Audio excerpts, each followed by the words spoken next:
Mic check. Mic check 1 2. Mic check 1 2. Okay.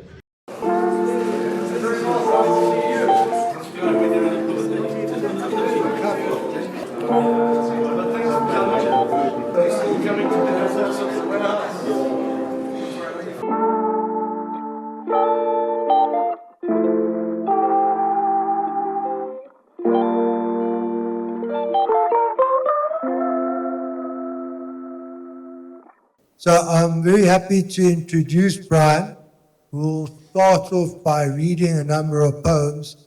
Then, as I said, I'll put a few questions to him. And of course, we open it up to all of you. So thank you, and Brian. Thank you. Thanks, Alan.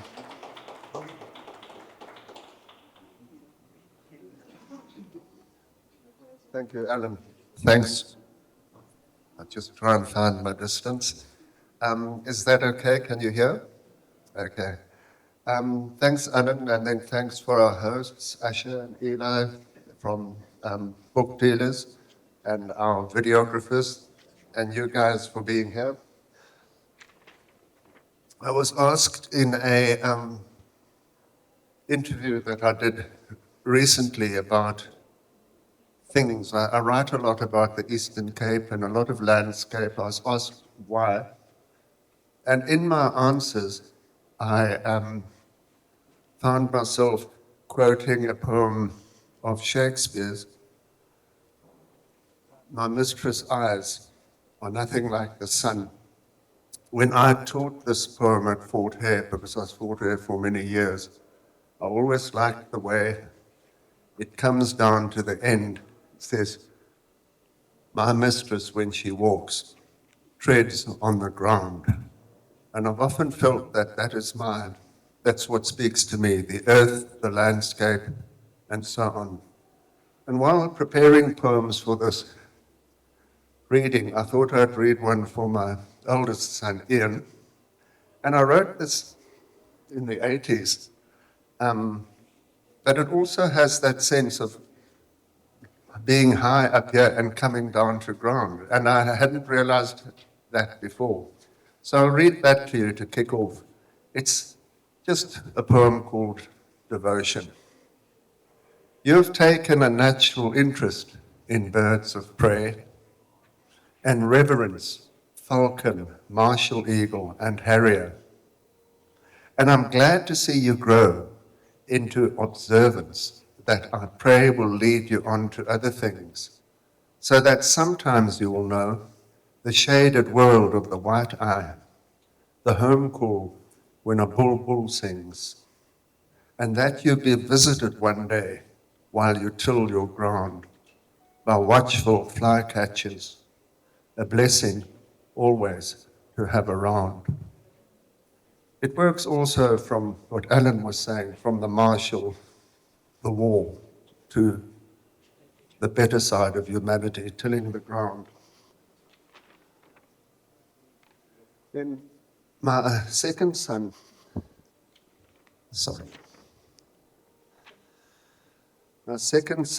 we've just visited him in the UAE. We're actually on the way back to Baakens. And this poem I wrote for him in 1992, and it's called Lullaby. And he was a little boy, and in Alice there'd been a coup d'etat, there'd been shootings, house was bombed, and the Cisco military would drive around and fire rifles outside of our house to frighten the entire town indoors. And we had this little child.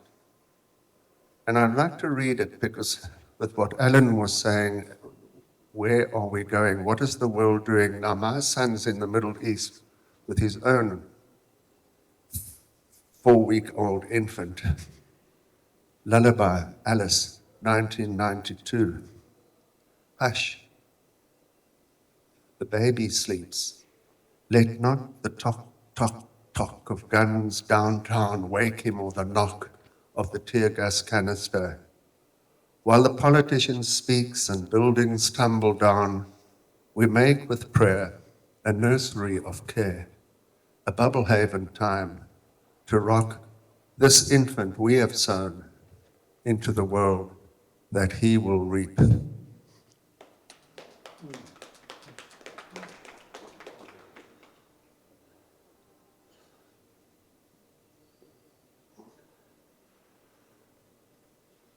At that time, we had bantams for the children and for ourselves. And on the radio and the television set, we were listening every night to the Truth and Reconciliation Commission. So this is a poem called Domestic. In the background, I think it's an allegory for the Truth and Reconciliation Commission. Domestic. In time of the Truth and Reconciliation Commission. First, overturning the cage. The dogs killed the chickens. I guess it's natural, you say, but the dogs never ate them, killed them, probably at play, leaving snapped bodies spread-eagled, twisted and set in death. Who did this? And my mare tone sent them a skulk to kennel with that loping dog false dread. And for the dogs, guilt hung thinly in the air. They eyed me, their only accuser, without whom they'd let their crazy tails scamper free. But now they watched my accusation, tapped restrained tails tentatively. Yet then at night, with dog claws, they dug them up again, brought back those bantam chicks to light, brought back to light all their sin. The stiffened bodies lay soil-soaked and stretched into death, eyes sunk to black, hanging entrails, part crushed, part ripened with petrifaction. She, we call Cleopatra, he, a bantam, Chanticleer, dead now, dead hieroglyphs in dumb appeal for some dignity in reburial. And who did this? I turned on the dogs who ran by road into their sheltering boxes of guilt. It was, I suppose, natural to dig up such sin. Their noses led them straight to where the buried birds lay dissolving in that damp, dark well of death, and so replayed their past, rekindled their deed, relived all, unrepentant in the grave's rich smell. And in on itself my anger broke. Dogs know naught of what I feel, nothing of the heart's turmoil. They so easily drop their guilt and try their hopeful smiles on me and question softly with their tails, awaiting that sign they know will come when all sin can drop away, and a new canine purity lollop unleashed about my waist and paw my chest with happy soil. But still my heart seeks young Cleopatra, whose cage lies caught in outrageous emptiness, and Chanticleer, whose chittering chicken voice was killed in his throat.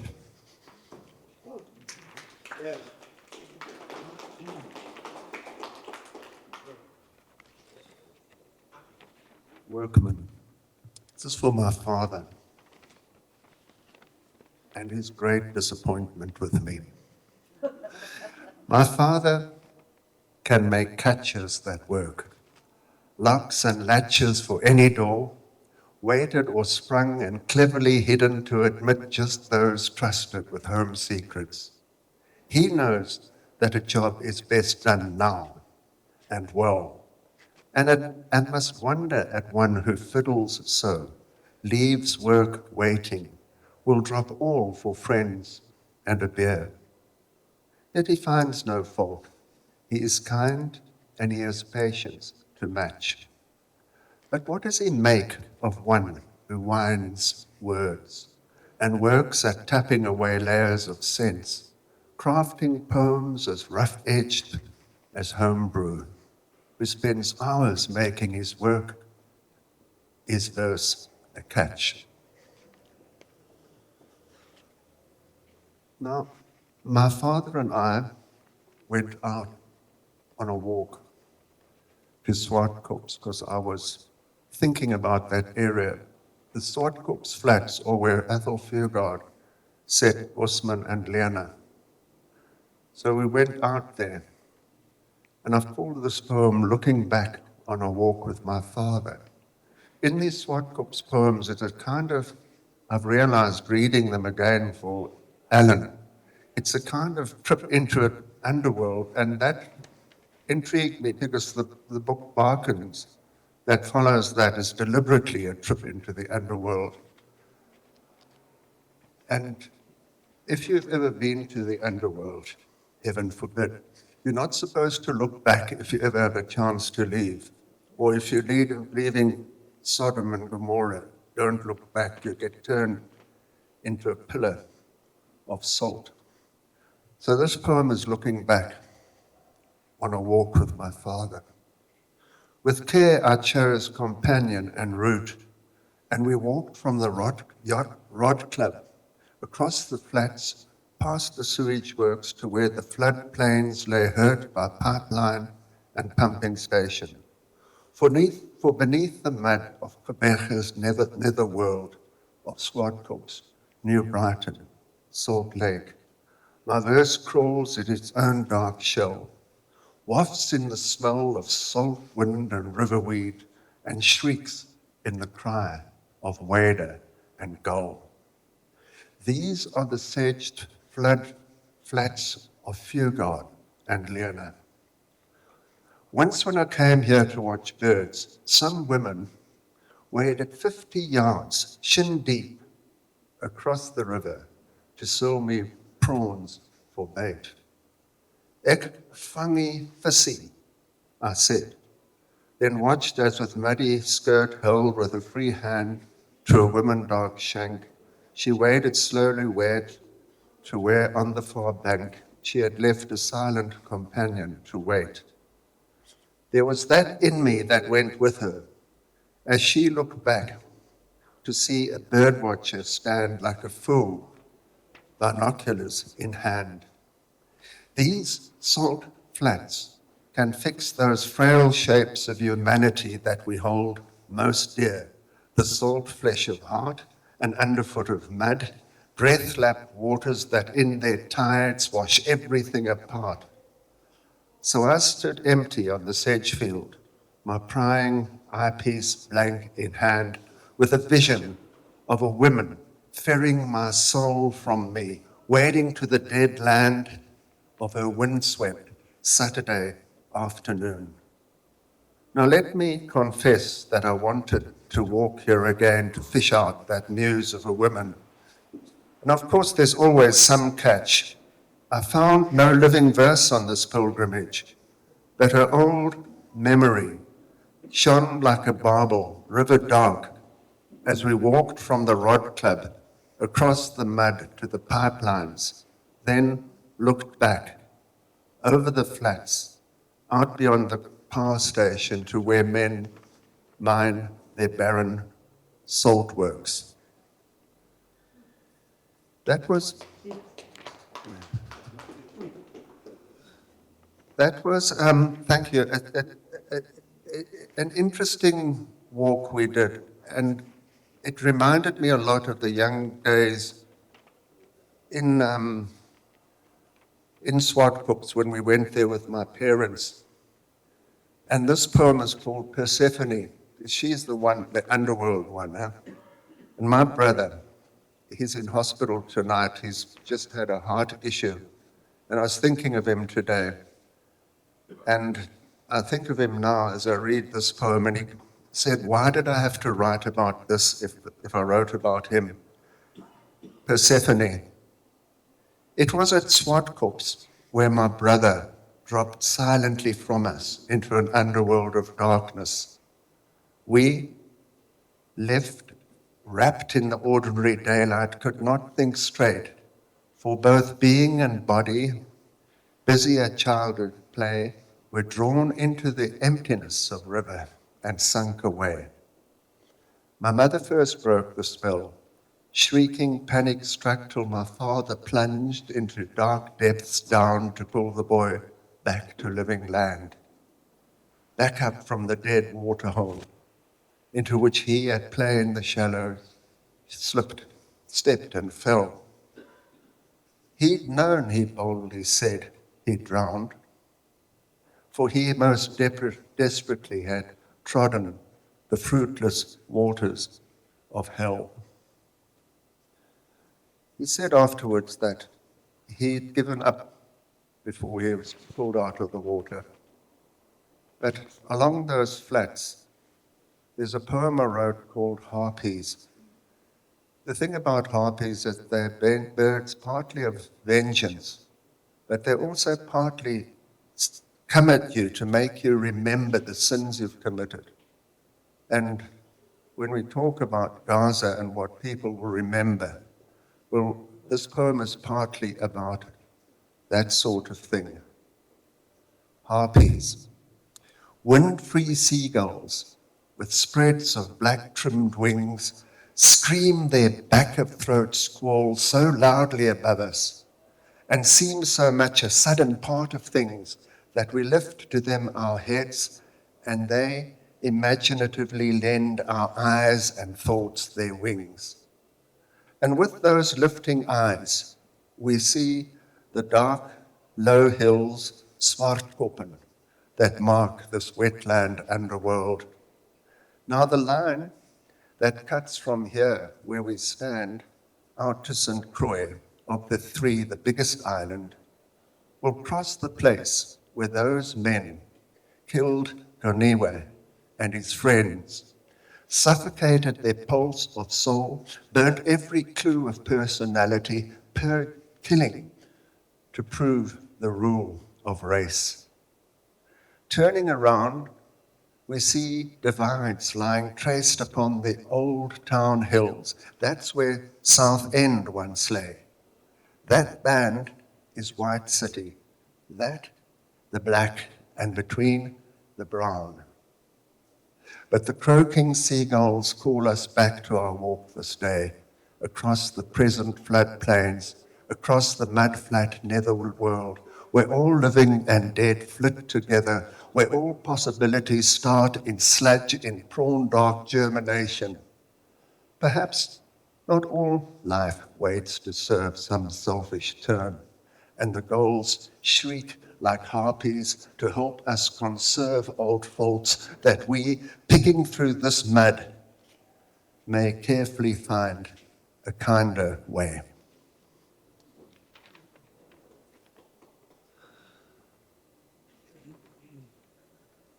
When we think of what was done and one's sense of it, what one has to make of it, this poem is called Crustaceans. My dad used to throw crab traps into the river to catch crabs, strangely. Once or twice in the old days, you'd take a crab trap baited and fling it into the channel we fished. After we had waited time enough, you hauled it in hand over hand. The tension of the rope would shut the sides, and trapped crabs emerged from the deep. I never then liked crab flesh, remembering the scream of boiled alive beast, watching river brown shell domesticate to pink. But I ate it, I think. And as I think, my memory crawls like a cancer. A grim revenger for screams recall the death that lies in our past, that vain quest for humanity that defeated us all, that side slip from our truer selves, that dance to find a life. Memory crawls sideways, eyes on stalks, never suspecting conscience, the trap into which, float dancing, it walks. Lerato will remember the streets of Alice, where I first met Lerato many years ago, not so many years ago. And the kids used to sing a little rhyme, Bantwana Bam Mama. You remember that song? No. Isani kum. Soyika. You don't remember it, but the kids used to remember that. They used to sing that in our yard. We had a yard and the neighborhood kids would come and play. And I asked them, what does this mean? It's the mother calling the kids. And what are you seeing there? Inguka, which is a hyena. And what's the hyena doing? It's eating bread. Eating bread with what? With blood. And then everyone runs, all the kids. This poem is called Inguka. The Inguka, it's either the spotted or the brown hyena, but in this case it's a brown hyena. And I remembered as a child reading somewhere near Port Alfred, there's a farmer saw a brown hyena on the beach and shot it. It was a wonder when some years ago a farmer shot that brown hyena near Port Alfred. For hyenas, as all men knew, were extinct on those lands. Yet this loner had edged through miles of Karoo, down from Kalahari's timeless sands, through farmyard and fence wire, scorning all law in this settled pale.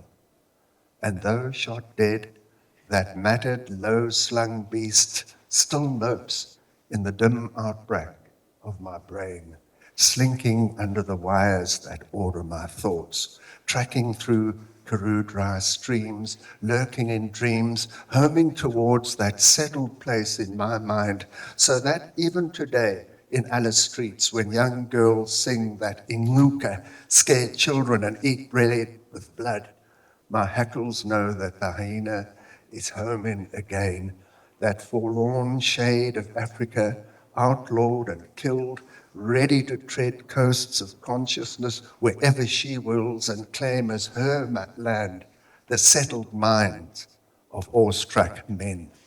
When I got married in Alice, I married a young lady whose family had been removed from Southend in one of those forced removals.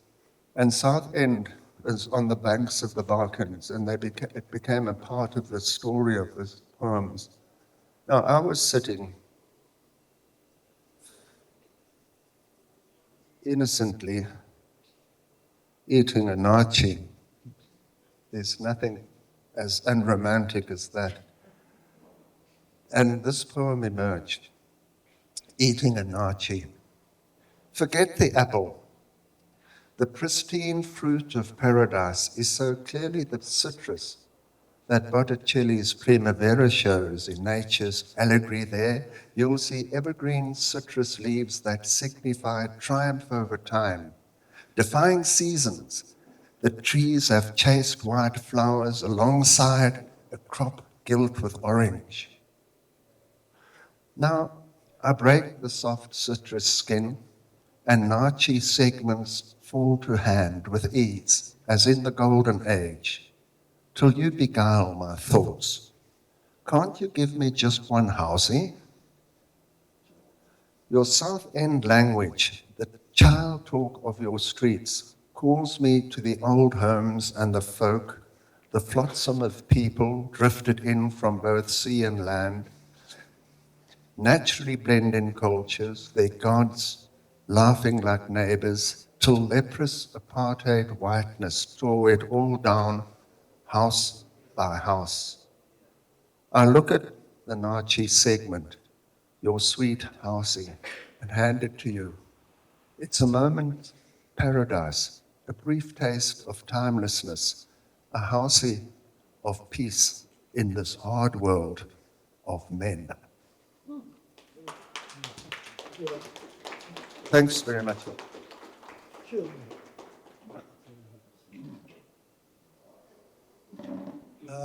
Thank you, Brian. We certainly saw a lot of very vivid and different images. So rather than me put the questions to you, maybe there's some comments or issues that you'd like to raise with Brian about his work, given your immediate response to these poems. Anyone want to kick off?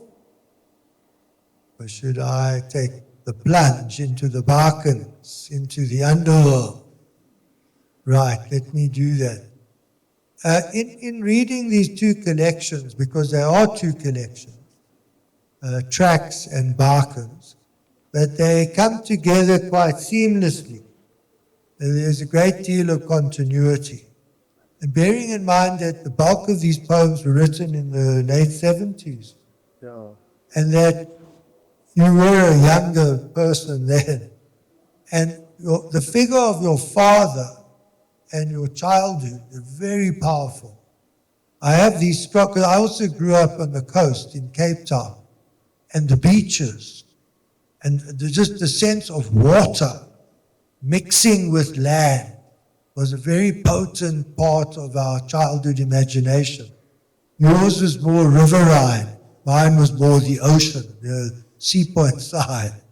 So I'm just wondering about if you care to elaborate on that sense of water, the seagulls, the smell of salt, so that, that experience is very powerful. The ocean, the great mother, is really a potent influence on our lives, especially those who live by the coast.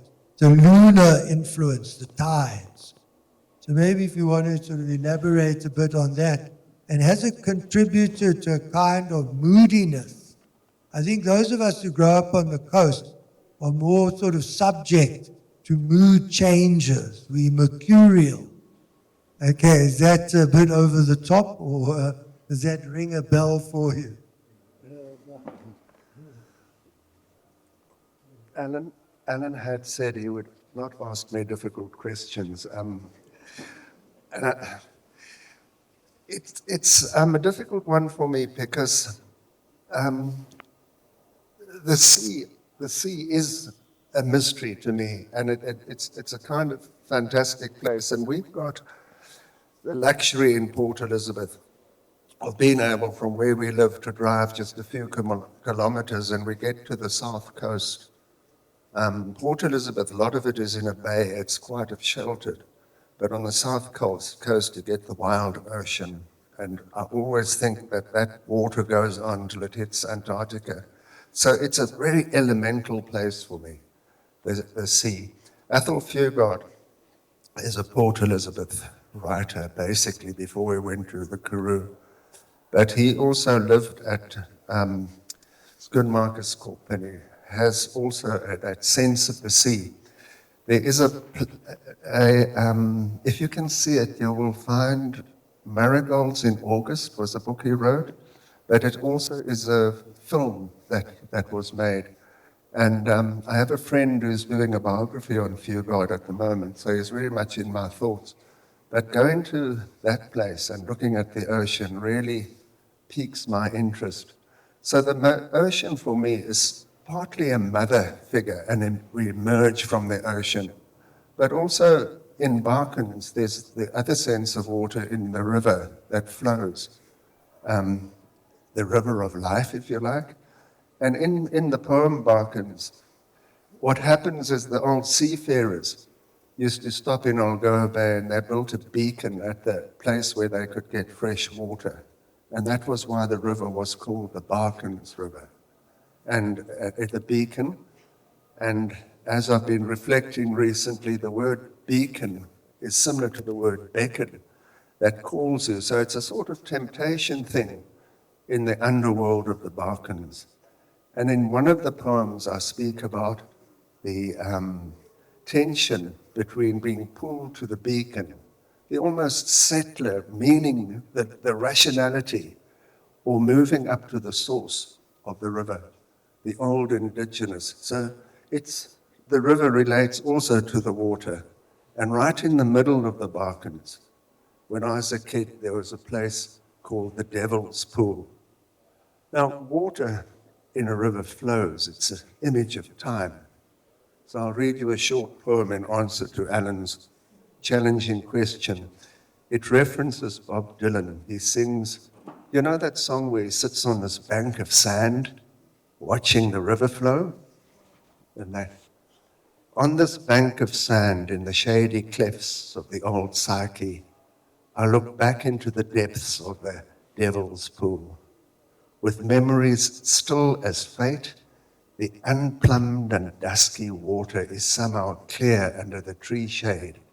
The pool gathers mysteries into the arms of her banks, while we stand on the prosaic sand, watching the river wait. Thanks, Jan. Right, you've got Philippa and another lady behind you. Okay. I was so impressed with the poem that you wrote to your brother that was obviously being pulled out of water. Their water's used in a negative effect that it caused his death, nearly caused his death, but didn't. You made it Persephone so that the 6 months of melancholy and sadness, was that the weight of waiting for your brother to wake up? And then Persephone, when she sees her daughter and your brother waking up. So you've got a dichotomy there of water being negative. Thanks for that. Just one thing, my dear brother, who I'm waiting for him to be released from hospital now, he came out spluttering and spewing water, so he didn't in fact get unconscious, but he said that he had this feeling that he was certainly drowning, and he could see faces above him and he started sinking when my dad picked him up. But I was aware of that 6 months rhythm, and the young child Persephone, when she was raped, was walking next to a lake or river or water. I can't remember exactly which, but she was taken on the banks and her mother shrieked, which was the sort of my mother's image. But yes, that in that poem and related poems in Swartkops, I found I was already using underworld images that came more to fruition in the later poems in Baakens, where I was more deliberate about that. Yeah.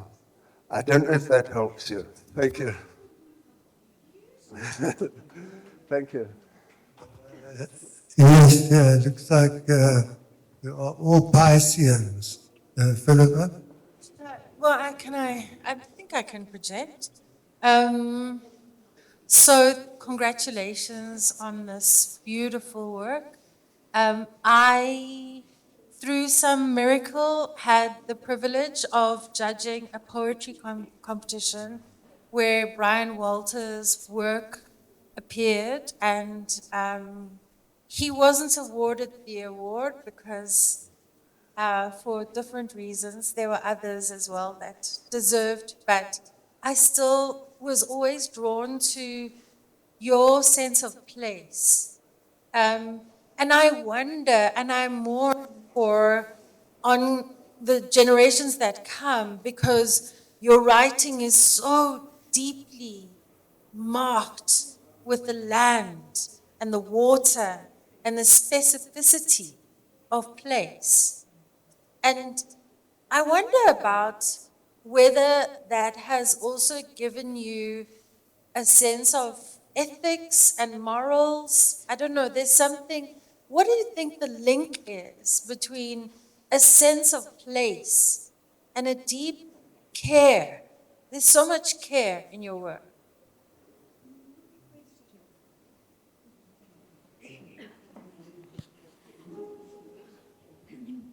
Thanks, Philippa. Yes, I have been quite lucky in that I've just worked for Alan on an interview where I've dealt with some of these questions in a different way, different questions, but I'm going to delve into that a bit. I think that with me, it was partly my family upbringing that got us to a sense of land, birds, insects, place. My brother's a zoologist. My dad liked going into the veld at any time he would take us. We grew up walking down and playing in the Baakens Valley, so it's always been there. But yeah, it's the thing is with us too, and this is where I'm going to draw on something I said earlier in another interview. Port Elizabeth is where they dropped soldiers off and settlers to go up as a buffer and then an army to fight against the Xhosa. I grew up in Port Elizabeth, then I later went and worked at Fort Hare, where these poems were in fact written.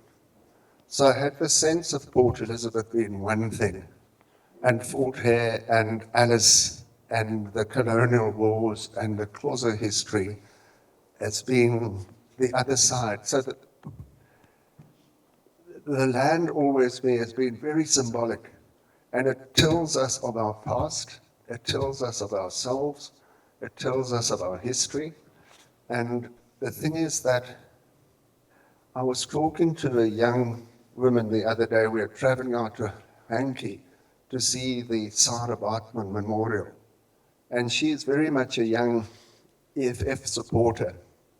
And we were talking about the land, and I was saying to her, well, the thing is, what we see here, these blue gums, not South African trees. These pine trees are not indigenous. And you see what people have done with the land. And then we get to Hankey and look down in the river valley, and farmers are putting up these vast nets over their orange crops to protect them. And it's just what we do to land is a very strange thing. And it does come back to our root connection. And I'd go back to the story of Eden and that sort of thing. To me, there is a moral linkage. What it teaches us, I'm not sure, but it should teach us humility. I think that Alan was talking about humility before, and who we are as people and what we do. Our history is Eastern Cape, you'll see it, our history is written in the land. And just an interesting side note, on the way to Fort Hare, you go out to Makanda, Old Grahamstown, through the Eka Pass to Fort Beaufort, then to Fort Hare. The Eka Pass gave its name to the Eka Shale, which is a geological type. And the guy that dug the Eka Pass kept finding these fossils. So it's become a very important place in South African history. But it was built to take the British to Fort Beaufort so they could fight the wars. So there's an example of what the land shows us if we read it. And yes, for me, it's a moral thing. I don't think many people think of it like that, but for me, it is. Thank you.